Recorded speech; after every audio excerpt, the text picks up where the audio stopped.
What is up, everybody? Turboverse here today, and we have to talk about this ridiculous post from the Sony fanboy talking about the whole narrative that Xbox Series S is holding back gaming. I think Sony fanboys just have a dartboard and they just throw darts at which narrative they just want to pick to hit on Xbox each and every day because once again, this narrative is being brought back up. We haven't seen it in a while, but it's being brought back up again. The Series S is holding back gaming. And this is the reason why they're claiming that narrative once again, because Xbox says devs should plan better. Specifically, who said this is Matt Booty doing an interview. He says Xbox devs should plan better to get games running on the Series S. Acknowledge S has created more work and problems for devs, but says Microsoft will keep requiring devs to release games on S and refuse to let them only release games for the Series X. Yes, why would they only want them to release games on Series X? That makes no sense. And I don't see why they keep bringing this narrative up, because when you look at the PC market, the market place right now, you can play the most high end PC, and they gotta compare it to the most lowest end PC for a lot of these modern games. So, and they give you like a minimum minimum performance for each one of these games when they come out. So I don't see how it's such an issue to develop games for the Series S. Sure, it may take more time, but if they do the same thing on PC, I don't know why Xbox gets so much flack. And then if you want to say that's the only reason why these Xbox games are having issues, like I only like to bring up Redfall and Starfield, but if you look at the PS5 as well, their most recent game is coming. That's about to come out very soon. 5.16 is having issues with the performance mode. So you can't be saying Xbox Series S is holding back gaming when PS5 alone is having issues with one of their biggest titles coming out in the performance mode, hitting a steady 60 frames per second. So once again, I'm not buying this whole Xbox Series S is holding back gaming. Because I know one of these devs said that, who made an indie game, I Am Fish, and it's like, really, the guy making I Am Fish shouldn't be complaining about Series S holding back anything. His game looks like an indie game, and he quickly got shut down after making that ridiculous statement, after people roasted him for the game he was making at that point. Like, really? Are you making a game called I Am Fish talking about the Series S as a potato or whatever? So that's just gonna mean more situations like Baldur's Gate.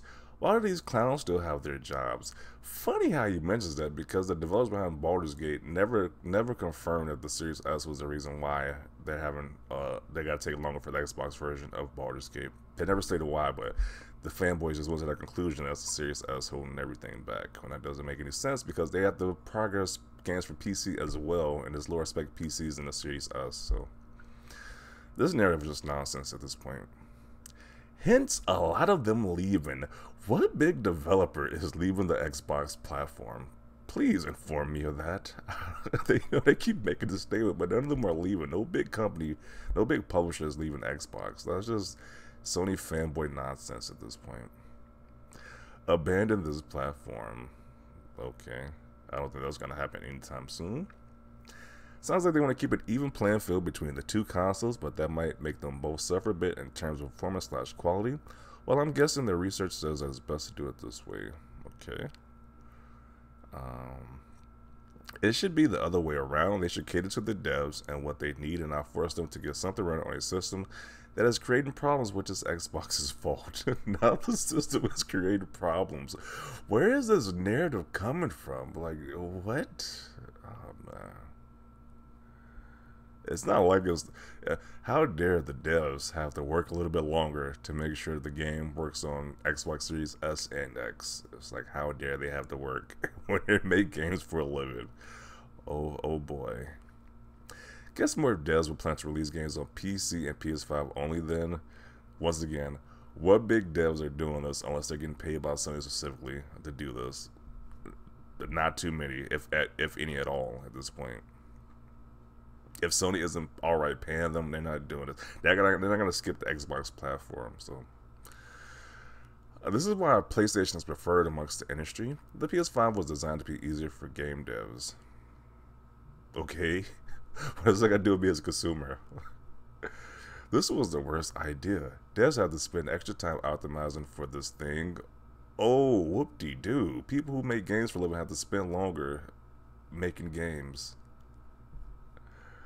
It's funny how they say this because a lot of these games will be releasing buggy, unfinished, full of glitches, patches day one. But you know, it, how dare they have to work longer on a game?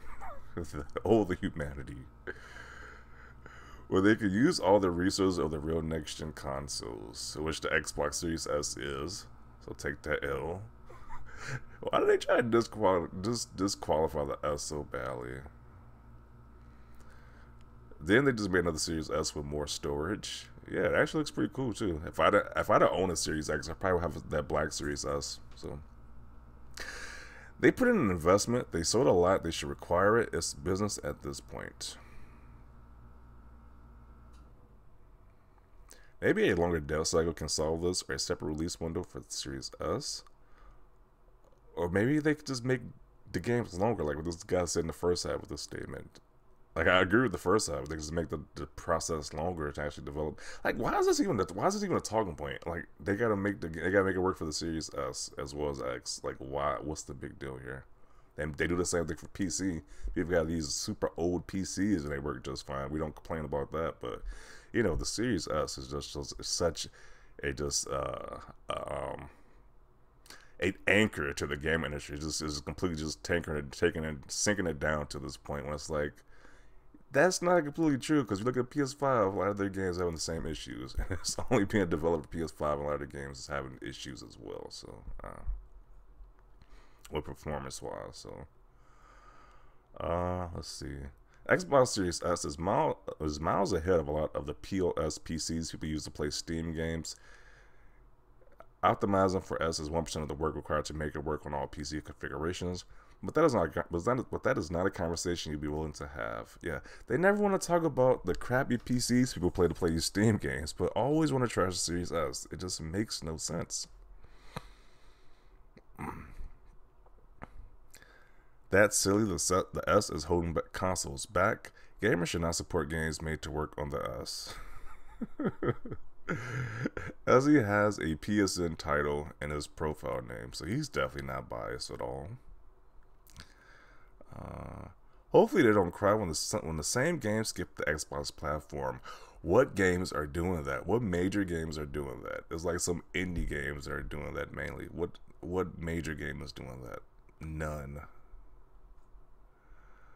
I don't care that if a developer like I Am Fish wants to skip Xbox. I don't really care at that point. Or if that Expected Gadget game wanted to skip Xbox. Who cares?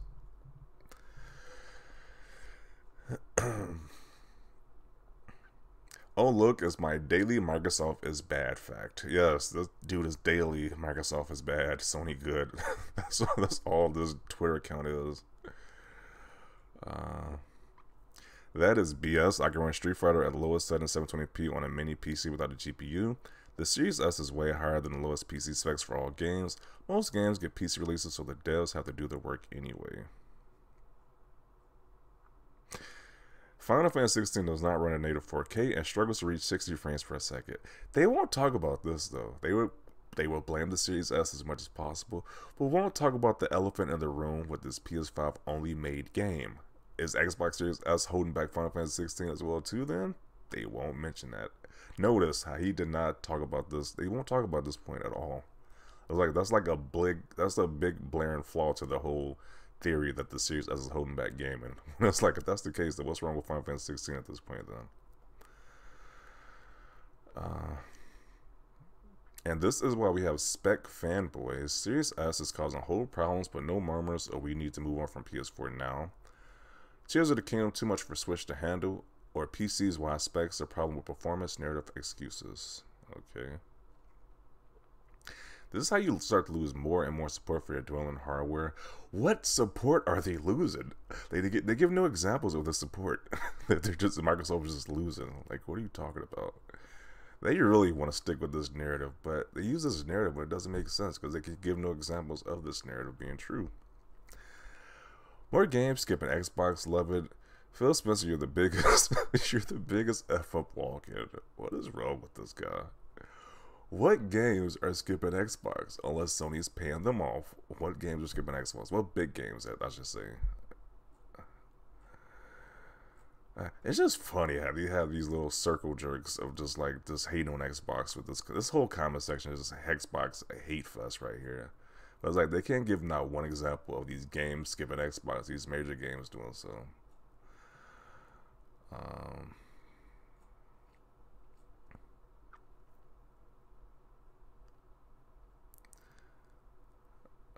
It is the very ignorance from Xbox that has landed them in this position. what what negative position? Starfield is literally the most talked about game of this year, but probably going to be the greatest game of this year. But he says they're in a negative position. Let's look at these account names. 30 FPS equals Starfield equals fail. Like his whole account is hate on Xbox. This is the kind of attention like these clowns attract, just to hate on Xbox. It's just weird. Oh man. Well, I'm going to conclude it right here. Once again, they're going to hate on Xbox as usual, but can't provide any examples as to why. They can't provide any examples to prove their narratives. They just say, hey, Series S is bad, it's holding back gaming. But if that is the case, once again, what is the issue with Final Fantasy 16 in its performance mode right now? So, can't explain that, is it? Once again, these narratives are just dumb at this point. But, going to conclude it right here. Definitely want to see your thoughts down below. Leave a like this video. Always thanks for watching, and peace.